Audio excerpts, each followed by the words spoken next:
Good afternoon, my Real News Media TV family. Welcome back to the channel for another news update. And in the news this afternoon, alleged fake cop busted. Woman allegedly swindles $200,000, claiming to be police. A corporate area woman will have to spend the summer holidays in custody following allegations that she pretended to be a police officer and defrauded a man of $200,000. Brittany Harris, 28, was remanded in custody until September 12 by Senior Parish Judge Sancha Burrell.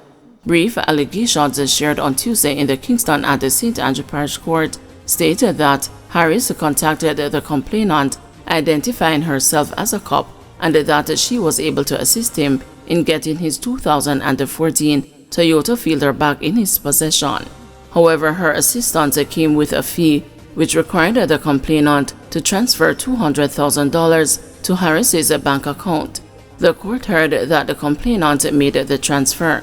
Harris did not enter a plea to a charge of obtaining money by means of false pretense. Why is it so easy to get people's money? No man, we need to get the superintendent for the St. Andrew Central Police Division involved in some public education or something. Every day we hear the same thing. This is ludicrous, said the senior parish judge.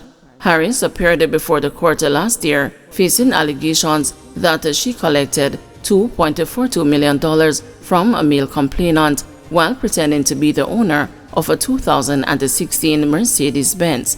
In that matter, when the complainant received the vehicle, he noticed that the air conditioning was not working and contacted Harris to have it fixed. Sometime thereafter, the vehicle's owner reached out to the complainant and said that Harris rented the vehicle from him. She actually tried to sell a vehicle that she rented, the prosecutor shared at the time. That matter is still before the court, as Harris is said to be making restitution. Families lose everything in Barbican Road fire. As she stood observing firefighters put out the blaze that destroyed her home on Barbican Road in St. Andrew, all Melanie Cornwall could muster, "Everything gone, me lose everything." The mother of 6 was so distraught that she was barely able to speak, but she managed to explain to the news that she and her 2-year-old son were at home when she saw smoke coming from a neighbor's house. Minutes later, she heard a loud explosion, which she realized was a gas pan. "The fire never big yet. Just little bit of smoke did come from the house. But you see, when me hear the something burst, me grab up the baby and run out in my towel because me did just done bathe. So not even clothes me did have on my back," a tearful Cornwall said, adding that she lost everything and now her family is homeless. After managing to escape the blaze, Cornwall then sounded the alarm about noon, and the residents ran to give her aid. One such resident, 24-year-old Deranja Martin, said that after hearing Chambers' cries, she, her mother, and a cousin tried to out the blaze, but it was too strong. "Me run go down there, then run come back up for a bucket of water and throw the water in the house. Then the landlord come and put out the hose to get water out of the pipe. Me all run back up here and look for sun and can't get no sun," Martin explained. "Me say my mother run go in there for water, and when me look at the roof that nearly dropped on my mother," added Martin, who after observing the severe loss suffered by her neighbors was moved to tears. Similarly, when Natalie Cornwall arrived at her home of 13 years to find nothing but ashes, the domestic worker had to be assisted to walk by her daughter and a friend. "Is a call me get on right now, me just in a shock because everything that I worked so hard for is gone. Just like that, gone," said Cornwall, whose youngest child is said to do 10 additional C-sex subjects the next school year.